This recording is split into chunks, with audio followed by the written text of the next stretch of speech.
It's Terry, and you've stepped into Girlz Chat Podcast, where no topic is too wild or off limits.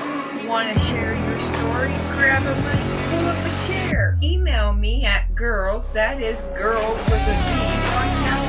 Follow me on Spotify, YouTube, and Facebook. Now, fair warning, my show does contain sensitive subjects and has profanity in it.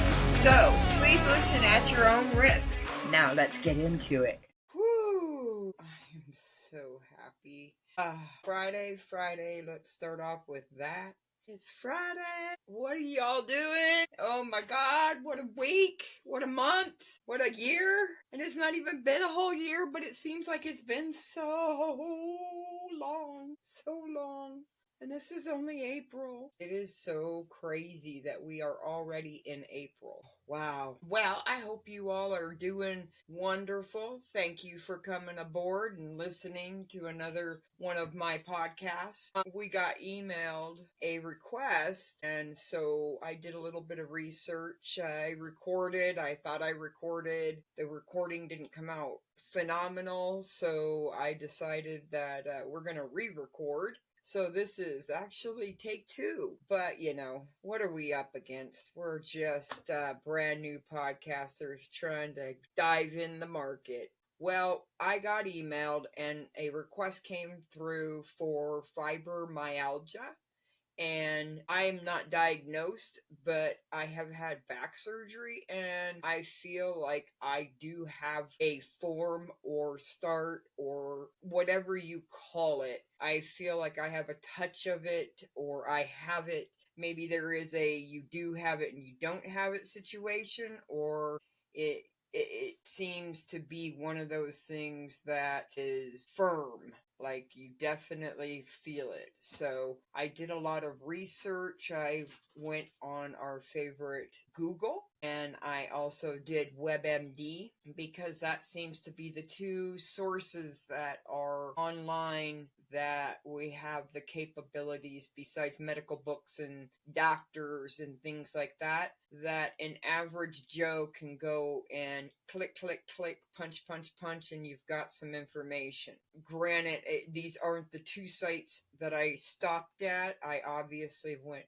further, but these are the two main sites that I liked their information and that had credibility to it, so that way I was not or speaking information that I couldn't have backed up. I don't usually talk without having some kind of paper or documentation behind it, especially when it's something as far as this. So when I did do my WebMD search, I wanted to know what was it? What causes it?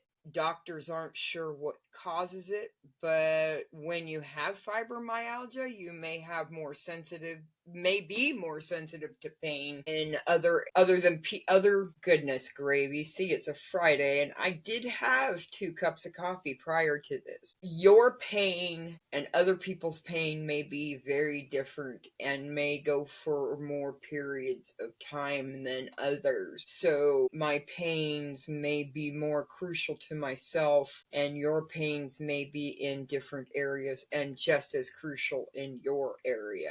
There isn't really much that's known about what causes it. They have studies out that do suggest that it is associated to your brain and the way that the nerve system sends your signals out, your pain signals. So they're thinking that your brain and the way that it signals and receives the pain signals is a huge part on it. It does run in families, so your genes do get it, may play a huge role in it. Sometimes that's a factor for a lot of diseases or things like that. So when you have or get diagnosed with these, it's kind of good to ask, is this genetic? Is this not? As that way you can pass down. For instance, myself, I have zero knowledge of my sperm donor's medical side. So even though I have a daddy, I do not have a medical side for my sperm donor, so everything that I know is only solely off my mother, which doesn't always help because in turn I may have something passed down to my children that they are not aware of. So there's that. So it's always good to find out if what you're getting diagnosed with is genetic or not. That will tell you if that's something you should pass down to your family members, your children, whatever. I do a little log of it, of what my mom has told me of our past. That way the kids have some kind of, hey, this is what we have. Because some of it is important. Some of it I don't have firm diagnosis on because I don't want the chemical medications for it. I've tried that twice and was steered incorrectly both times. And for me, three's not a charm. And I gave him the second chance without the willingness of it, but I wanted it. So there's that. Another thing that I have noticed that when scrolling through WebMD, they're saying that women are more likely to get, and I don't have the ratio on it, but the women are more likely to get fibromyalgia, or your middle-aged woman, or an older woman, or somebody that may have mental health or a mood disorder, anxiety, depression. Those can play leads into fibromyalgia, they're saying. They also say that PTSD or emotional or physical abuse, or you rarely exercise. Those are some of the common things that they are saying play a role towards fibromyalgia according to WebMD. The other factors in some of these things that I have noticed is I feel like traumatized accidents or things like that can lead to these. So if you have a middle-aged woman who has had anxiety and depression, all of these things compiling, there's high chances that, for one thing, fibromyalgia to flare up, and then you have all these other associated things. You got a whole wazoo of things that you're trying to deal with. So when you have somebody that doesn't have it, they can't comprehend what it could be like if they have no pain. If they walk with no pain, God bless them, because I wished back in when I was 20, I was set to rock. Now I swing them legs over the bed. I sit there for a second or two and I'm like, let's do this. Is today a good day or a bad day? And I can immediately tell right off the bat if it's going to be a good day or a bad day, because I'm either heading to the medicine cabinet to get my bare back and body, or I'm rocking and we're just moving along and singing and dancing. And I have those days, or I have those look like I'm 90 crawling to the bathroom and life is just there. Maybe another thing that they say is you may be more likely to get fibromyalgia if you ever had any other pain conditions, arthritis, lupus, back pain that doesn't go away, IBS. So they're associating these towards fibromyalgia as that could be causing a flare-up of fibromyalgia. Some of the symptoms that they say and common signs that they are indicating is the muscle pain, burning, twitching, and tightness. Now, see, I've had back surgery in my lower back, and no joke, used to only be my left leg would be my real bad problem, and I wouldn't walk right. And then my right leg, it gets some sharp ass pains. I was trying to be a funny girl, and I went to stand up to try to do a funny joke thing. I hadn't stood up more than 3 seconds and I thought the world. I seen stars, like the shiny stars. I seen black. I seen pain. I seen red, and I thought I was gonna pass. It was insane. Intense pain. I mean, some intense pain. And that leg, for some reason, the top of my feet, feel like a constant prickery before your foot goes to sleep sensation. That's lovely because sometimes it's rougher than others, so it's mild at sometimes. Most of the time, it's mild. It flares every once in a while, and it usually flares right before my legs I start feeling sharp pains or warm sensations down my legs. Mind you, I have not gone to a doctor to see a doctor or chiropractor, probably due to the factor that I am pretty scared because I am not sure how close I really am or what they might want to say, because everybody wants to do surgery nowadays or whatever, and I'm just like real scared. Another one of their symptoms, they say, is pain in your arms, legs, head, chest, belly, back, and butt. No joke. No joke. Definite. Definite. And when you self-diagnose yourself, don't just start writing it all down, but just really stop, breathe, look at yourself, feel yourself. What constantly hurts, or what did you just do to make that jarred? Like for real, I had a hair clip in my head Sunday of last week, and I wasn't going to take a nap. I just wanted to lay there just for a second. My head was pounding. I lay down. And of course, you lay down and it's just like comfort zone, and bam, I was like, yes. But did I wake up with a neck ache from hell? Because I had that hair clip in, I kinked my neck, and to this day, it's much nicer today than it has been in the past. So there is some progression there. However, that is not the case. It's not gone, but I remember it. And the older I get, the longer these things help me remember that I'm cracking that 50, guys. I'm cracking that 50. Another symptom they say is feeling like your body is aching, burning, or throbbing. Yeah, I can say that's a definite. Low pain threshold and tender points when you are touched. Now, see, for me, that's only certain areas, like my feet. Well, I don't like my feet touched anyway, but I don't like my legs. My right leg is very sensitive now. I've noticed that. Trouble concentrating and remembering called the fibro fog.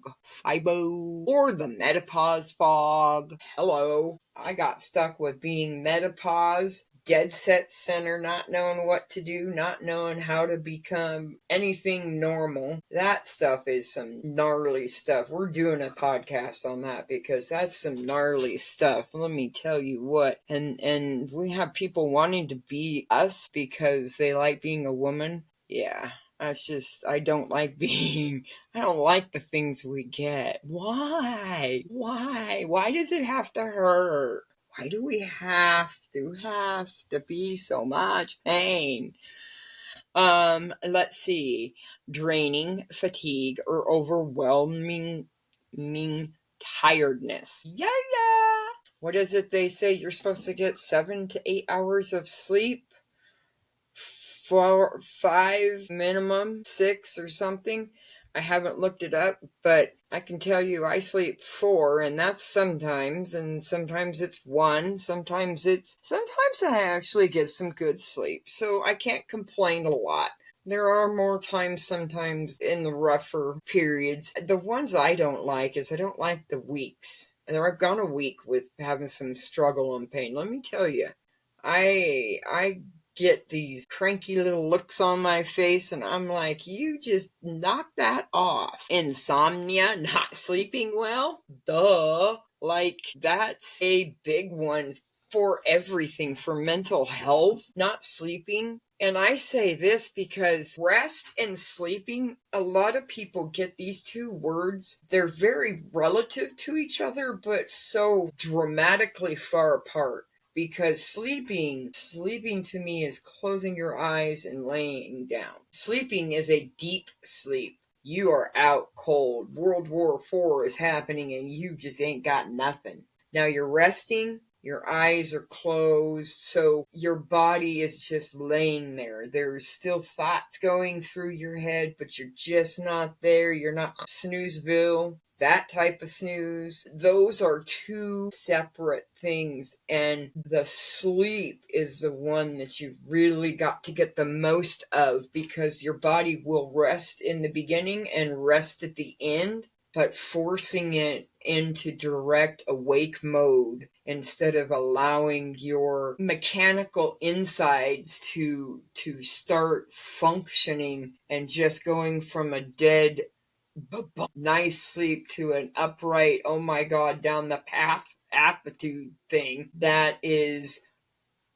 really like getting in your car, turning on your car and just bam, going. That's rough start. That's hard kick, and that's exactly on your body too. Your body cannot do that hard start. It can, but the older you get, the harder it gets. I'll guarantee you that much. So they're saying feeling nervous, worried, or depressed. Fibromyalgia can feel similar to uh, tendinitis, but rather than hurting in specific areas, the pain and stiffness could be throughout your entire body. Other symptoms are belly pain, bloating, frequent headaches and migraines, dry mouth, nose and eyes, sensitive to cold, heat, light, and sound, peeing more often, numbness, tingling, crawling sensation in your arms and legs, stiff muscles and joints, pain in your bladder, your pelvis, trouble moving your jaw, clicking and popping when you open your jaw and mouth, pain in your face or jaw muscles, in or near around your ears, sleep apnea, restless leg syndrome, eye irritation,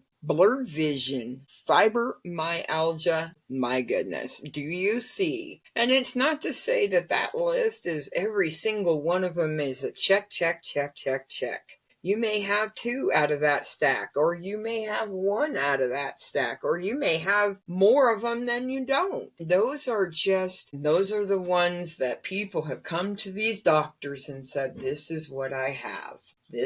And they have gone, okay, that's enough criteria to make it fibromyalgia. There's your diagnosis. And then, of course, associated with that, if you allow them, they prescribe you the medications for them, and then you're stuck taking them, or maybe you can't take them because you're on other medications that don't work well with it. There are several things that may stop you from actually taking that medication or taking it. I work through it. I guess I just make myself have a stronger pain tolerance. That's not one of my weak points. My weaker points are my mental. It really plays a huge part in my mental. When I start hurting, I remember 2017 when I really, really was in a lot of pain.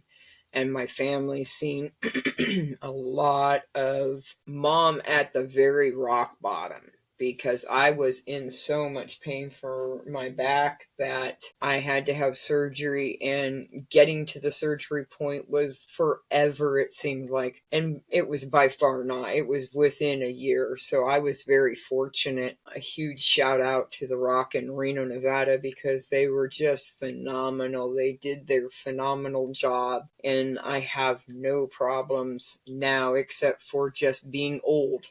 Just old, but isn't that all of us? We just, every year gains on us, and no matter our age, you can feel like a spring chicken some days and feel 290. Isn't that what that fibromyalgia triggers? Since it isn't clear what causes fibromyalgia, the triggers are numerous too. See, even they say it doesn't always stay with the listed things, but the more symptoms you have, the closer you are to your diagnosis. Obviously, these symptoms can be associated to other diseases or causes. So know that just because fibromyalgia says this is what associates it to, Not to say that, some other thing is going to have the same list and you could potentially have that. So being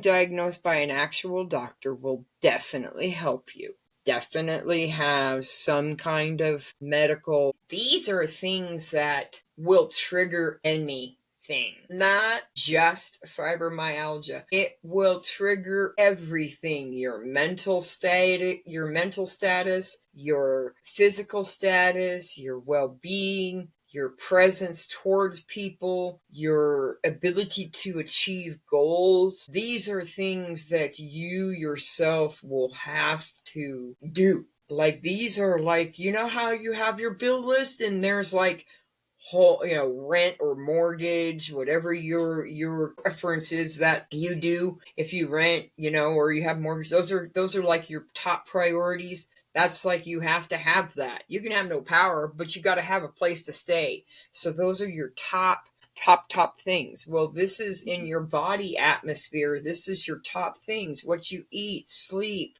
stress, emotional, how you are, how you react to situations that happen. Because I don't care if you're the president of the United States or you're Joe on the, I don't, in a shelter. You've got problems, from high perspectives to low perspectives to middle perspectives. You have stress, you have the mental capacity.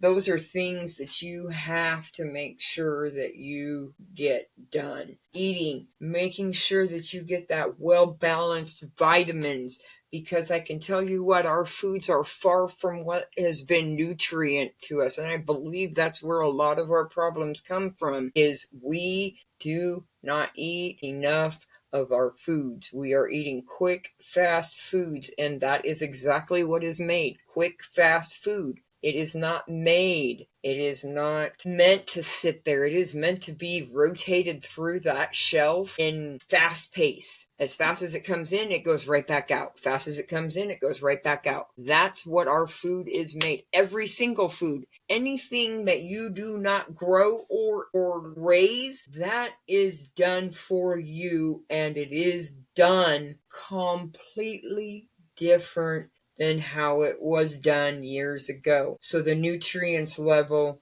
because we've learned so much about science and everything, we have recreated our foods long before they told us they were. It was just in the works. So they've changed the structure on food. They're discovering that men are having just as many problems as women, but they're not talking about it because men aren't talked about a lot like we are. We are constantly talked about. Men are rarely talked about.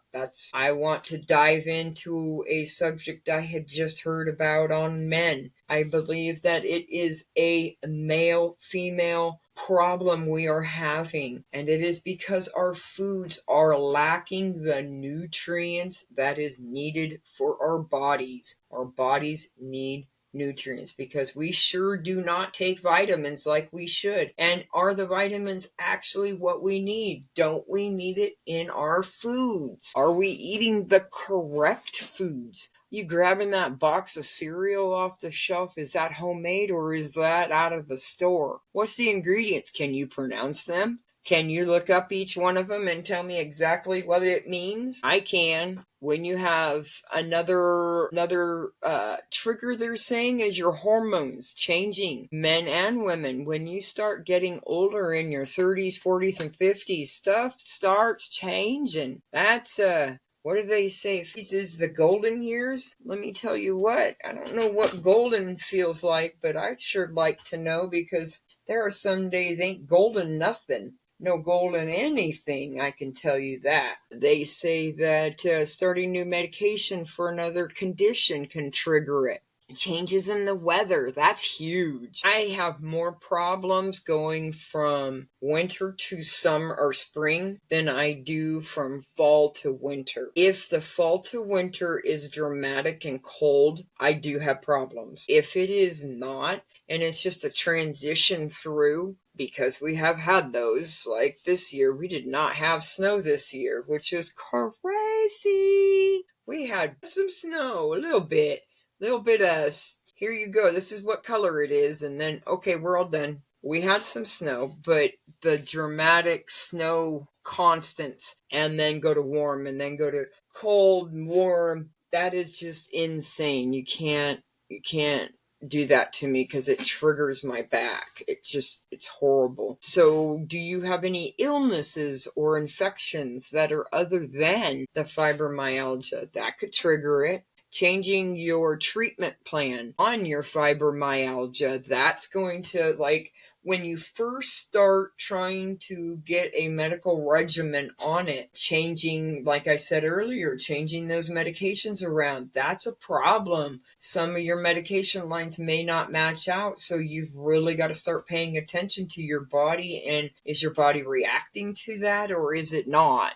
Are you awake enough to, and when I say awake enough, are you paying attention to your body and to what's really happening to the body? Because paying attention to your body and understanding it, my pain, okay, if I exercise or if I lift my leg up 15 times today, that made the back of my leg hurt. But if I did that 3 times and then all of a sudden the 3rd time I did it, it didn't hurt, then my body's gotten used to it. So paying attention to how you feel, what you feel, where you feel it, how long it changes for, those are things that you can be proactive and help your doctor out. Because when your doctor goes and asks you, hey, what hurts, where, how, you're not looking at them going, well, it hurts right here and that's it. How much does it hurt? How long? Is it sharp? Is there points to where it is stronger than it is at certain times? Get a handy dandy notebook. Start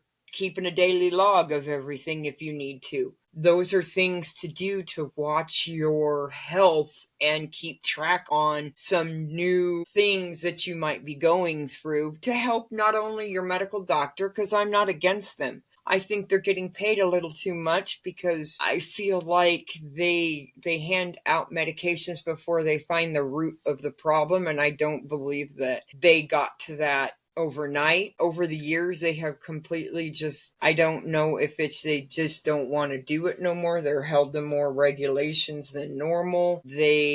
I can't speak upon that because I'm just not in that realm. So I don't know, but I do know that doctors lately have gotten laxed in their medical care and not as much care. It's about the numbers, not the people, where it used to be about the people, not the numbers. But as society grows and people grow and families grow, you need that. Less people want to be that doctor to have to say, this is what it is, which is very sad.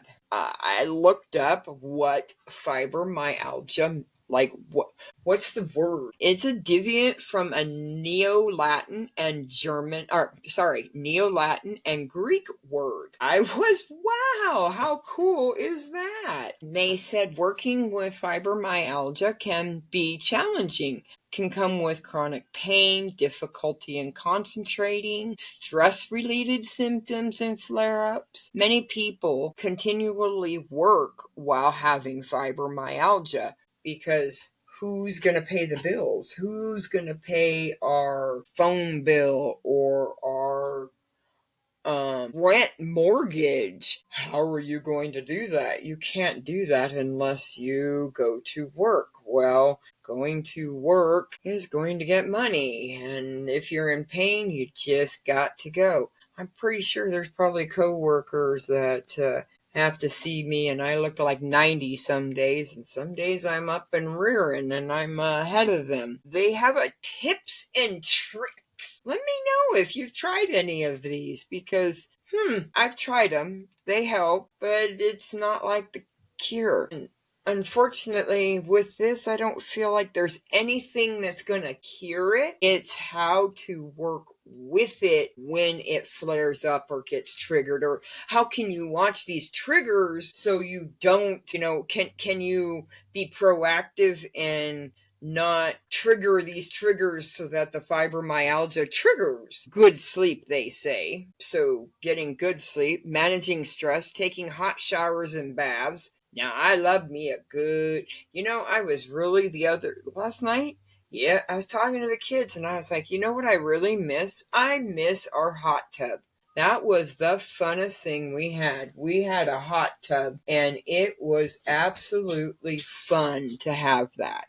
They said stretch regularly. Develop an exercise routine. Meditate. Meditate is actually a very phenomenal method for anything. Meditate for stress, meditate for pleasure of just wanting to have like a good day, and meditate. Speak it out in the air. Keep good thoughts in your mouth. You know, it's okay to speak ill of things. I don't want to work today. But then that makes a bad. I've noticed that when I say that, oh, I don't want to work today, I set that mindset that the whole day, and then I get to work, and lo and behold, there's something that happens. Nonetheless, no matter what, something happens. So try to keep a positive attitude. You know, hey, it's work. Yay! We got this today. Today's going to be a great day.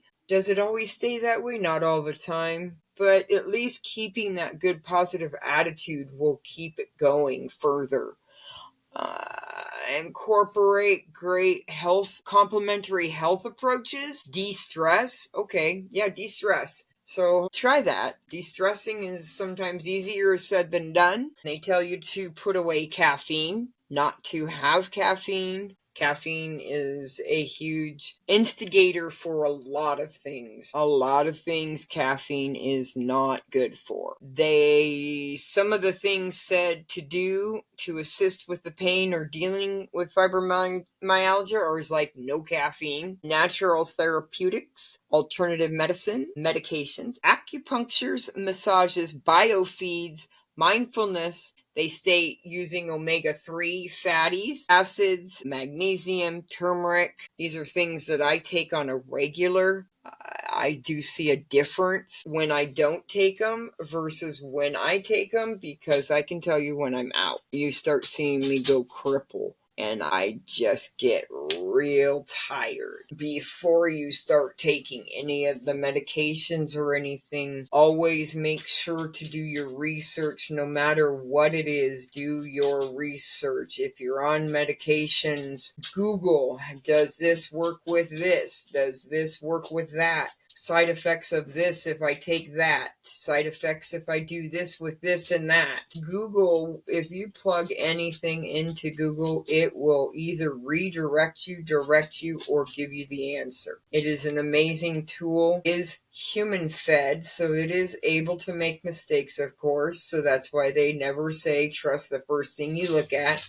Turn around, look at other things, push buttons, click away. I want to thank each and every one of you for coming aboard and doing our show with us. I am so thankful for every one of you and could not be more happy. I also have to shout out to Riverside, who is phenomenal. They do my podcasts, they do my intros, they do my training videos, they do anytime I need to reach out to them. I have never had a billing question with them. I have had amazing billing with them.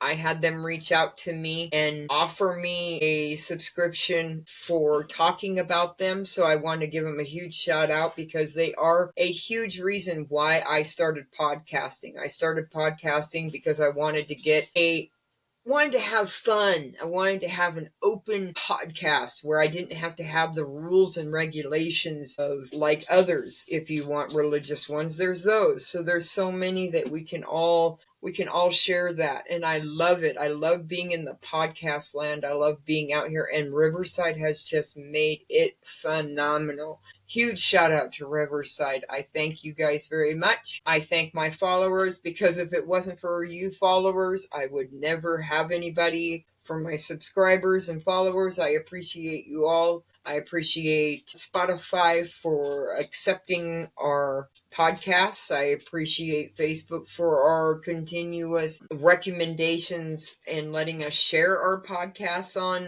Facebook and letting us connect out with others. I thank you, Spotify, for allowing our podcast to air on there. And a huge shout out to me, because I do it all. I edit it. I do everything. And this is hard work. Hard work. So I thank you guys for sticking around. I look forward to seeing you next time. Stay chatty.